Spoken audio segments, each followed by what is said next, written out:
बस आप चुपचाप नाम जप करते रहिए। तो सच्ची कहते हैं वृंदावन में बैठे 100 के 100% में 1% भी इच्छा नहीं कि हमारी किडनी ठीक हो जाए। इससे बड़ा साक्षी हम नहीं दे सकते, क्योंकि वृंदावन हमारा प्राण सर्वस्व जीवन है। कई लोग ऐसे आए कि मैं डिप्रेशन में था, जब से प्रवचन सुना राधा राधा जपा सब खत्म हो गया। बाहर से सुनकर राधा राधा खत्म हो जाए, अगर आपको कहीं ऐसा है, इसका मतलब आप बात ही नहीं सुन रहे, नाम ही नहीं जप रहे। अगर आप मान ले तो निर्विघ्न आपका समय जाने लगेगा।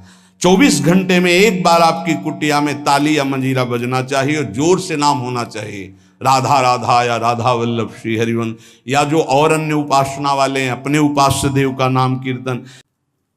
नाम का विस्मरण होना मृत्यु समझे उपासक। नाम को पकड़ लीजिए।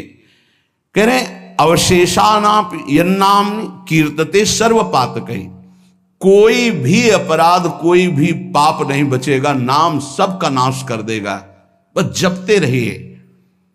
जैसे सिंह के सामने दहाड़ में न हिरन टिकता है न कोई भेड़िया टिकता है, सब भागते नजर आते हैं, ऐसे ही राधा राधा राधा तो अपराध पाप दुर्वासनाएं सब भाग जाती है हृदय से, हृदय निर्मल हो जाता है।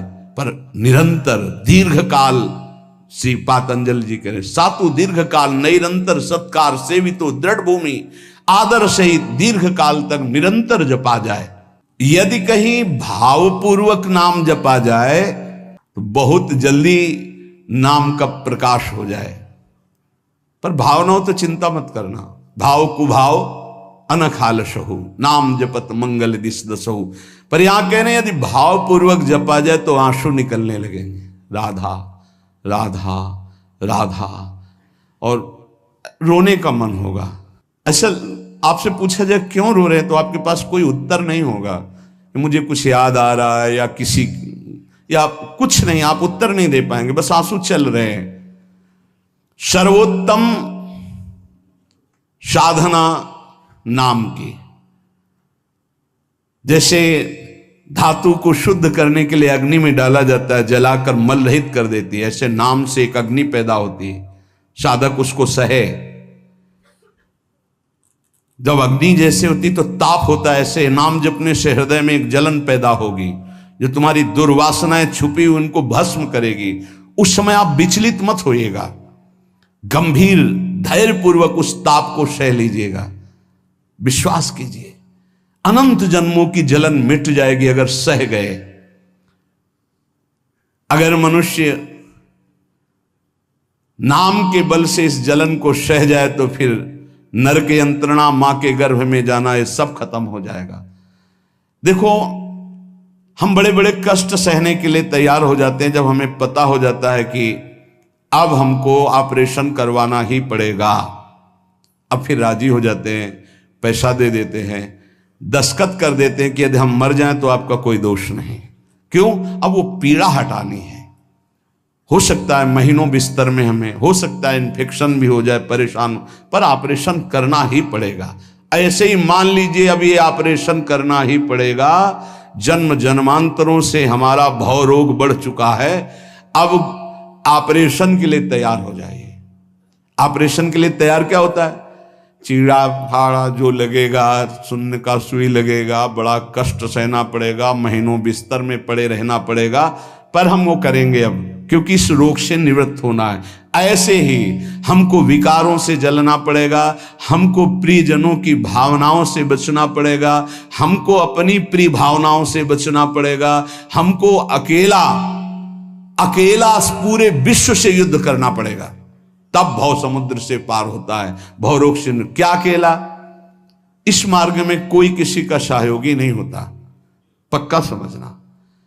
आपको स्वयं लड़ना होगा, क्योंकि अंदर का विषय होता है। बाहर तो हजारों लोग मित्र हैं, लेकिन मेरी अंदर की सामर्थ्य हमको बचाएगी। बाहर की सामर्थ्य जन समुदाय की नहीं बचाएगी। हमारे अंदर कोई वृत्ति आ रही हो, अंदर का भजन बचाएगा, बाहर का नहीं। एक एक वृत्ति आपको सुधारनी, आपको लड़ना होगा। पर आप अगर निश्चय कर ले तो आप लड़ सकते हैं, क्योंकि आप हरि के अंश हैं, आप में सब सामर्थ्य है। देखो लगता है कि एक सुई लगती है तो लगता है हम नहीं सह पाएंगे, और भारी से भारी जब कष्ट आए तो सब कोई सह जाता है। ऐसे जीवन में सबके कष्ट आते हैं। बहुत सामर्थ्य है आप में, आप बहुत कुछ सह सकते हैं, आप टूटिएगा नहीं। जैसे प्रलयाग्नि प्रकट होती है तो सबको भस्म कर देती है, ईंट आदि सब द्रवित हो जाते हैं, सब कुछ द्रवित, भयंकर अग्नि में सब द्रवित हो जाते हैं, सब राख हो जाते हैं। ऐसे कह रहे हैं जब नाम जपते जपते तुम्हारी नाम में रुचि हो जाएगी तो युग युगांतर से जो तुम्हारे पाप के संस्कार अंदर हैं, एक दिन के हैं, एक दिन के हो तो खत्म हो जाएं, युग युगांतर से वो अंदर नाम अग्नि पैदा करेगा कि सब भस्म हो जाएंगे। बस आप चुपचाप नाम जप करते रहिए, गोविंद गोविंद कृष्ण कृष्ण हरि हरि।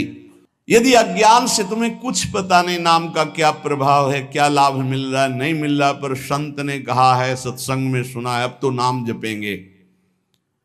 पुण्य श्लोक भगवान श्री हरि का नाम, प्रियाजू का नाम आप जपने लगे, आपका मंगल हो जाएगा। सच्ची मानिए, यदि आप चाहेंगे नाम जप से तो रोग को मिटा देंगे, चाहेंगे तो। पूरे धन्वंतरी जी ने आयुर्वेद का शोध करके देखा तो जो औषधियों में शक्ति पाई गई उससे लाखों गुना बढ़कर के रोग मिटाने की शक्ति भगवान के नाम में पाई गई। जैसे किसी वैज्ञानिक कैंसर के विशेषज्ञ जब उन्होंने सरकार की बात सुनी कि दतून करते हैं ऐसे, तो उन्होंने कहा इसका विज्ञान सपोर्ट नहीं करता है, क्योंकि विज्ञान प्राकृतिक बुद्धि का सपोर्ट करता है। भजन बल से वो किसी के रोग नष्ट नहीं करते थे, बहुत दैन्यता से वो रोग, तो दया आ गई, करुणा आ गई, उस रोग को अपने ऊपर ले लिया और उसके रोग की निवृत्ति कर दी। जैसे भाई जी को करुणा आई, राधा बाबा के रोग को अपने ऊपर ले लिया, उनको रोग की निवृत्ति कर दी। ऐसे महापुरुष जन कर नाम से वो अपने रोग नहीं मिटा सकते थे क्या? अपना पैर कटवा लिया, अपना नहीं करते, क्योंकि लिया है उन्होंने स्वीकार। यही तो संत महापुरुषों की महिमा गाई गई है कि वो दूसरों के लिए अपने कष्ट को बढ़ा देते हैं और उनको पता नहीं है, उनको पता भी नहीं चल। राधा बाबा को तो श्री कृष्ण चंद्र जी ने कहा कि जो भाई जी महीनों से अस्पताल में पड़े, ठीक नहीं हो रहे, वो आपका प्रारब्ध भोग रहे। तब बाबा जा करके बोले, भाई जी ने कहा क्यों व्यर्थ की बात कर।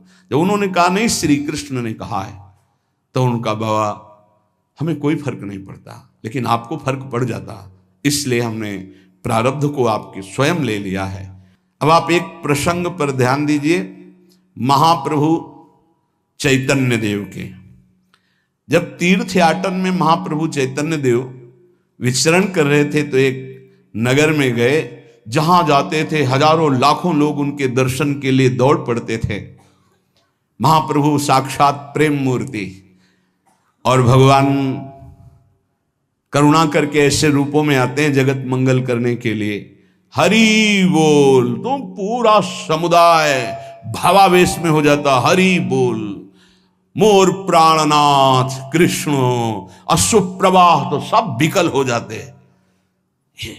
जैसे भरत जी चित्रकूट में सिया राम, तो पूरा चित्रकूट मानो सिया राम में हो गया हो। उस नगर के लोग परमानंद का लाभ लिए, महाप्रभु चैतन्य देव चल दिए।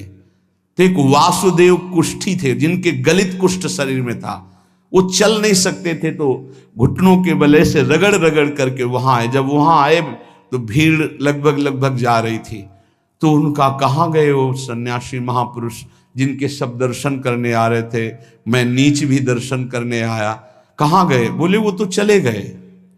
बहुत विकल हुए, रो पड़े कि वैसे ही दुर्दशा भोग रहा हूं, एक बार नाम सुना था, दर्शन पाने के लिए आया, वो तो चले गए, हाय अब कैसे, मैं चल भी नहीं सकता, दौड़ भी नहीं सकता। इतनी विकलता कि महाप्रभु एकदम खड़े हो गए और दौड़ पड़े वापस और लौट करके आए। ओ जे देखा सामने गौर वर्ण गौरांग महाप्रभु, चिल्ला कर रो पड़े, अरे करुणा में प्रभु। बोले सिर्फ आपके लिए आया हूं, सिर्फ आप। अब आप देखिए, महाप्रभु ने पकड़कर खड़ा किया, वो रो रहा, छुओ मत, मेरे शरीर में पीप है, दुर्गंध है, प्रभु मैं नीच हूं, छूने लायक नहीं। प्रभु ने खड़ा किया और ऐसे जीव ही गले से लगाया, वो तो चीख पड़ा, प्रभु आपके इस परम पावन देह के स्पर्श लायक ये दे नहीं, नाथ आपके शरीर में पीप लग जाएगी। महाप्रभु ने बिल्कुल नहीं सुना और ऐसे गले से लगाया और कहा, तुम्हारे स्पर्श से श्री कृष्ण के आलिंगन का सुख मिल रहा है। जे भी आंख खोलकर वासुदेव कुष्ठी ने देखा तो कहीं कोई कुष्ठ नहीं। वैज्ञानिक मानेंगे इसे? आप चैतन्य चरित्र में पढ़ लीजिए, जे भी महाप्रभु चैतन्य देव ने आलिंगन किया, एक भी कुष्ठ का दाग नहीं रह गया। क्या हुआ? कृष्ण नाम का प्रभाव। एक आत्महत्या करने जा रहे थे, गलित कुष्ठ था, भाई जी के पावन चरित्र में पढ़ लीजिए। तो कंबल ढके हुए वो उनको किसी ने कहा कि मरने से पहले एक बार भाई जी के पास चले जाओ, ऐसे महापुरुष के दर्शन करके ही मरो जब तुम्हें मरना ही है तो। पर एक बार उनका उद्देश्य था कि भाई जी के पास जाएगा तो इसका विचार बदल जाएगा, आत्महत्या का जो है ये विचार नहीं रहेगा। भाई जी ऑफिस में थे, किसी ने कहा कोई बहुत अपने शरीर को ढके हुए केवल आंख दिखाई दे रही और रो रहा है, कह रहा है एक बार भाई जी के दर्शन करा दो।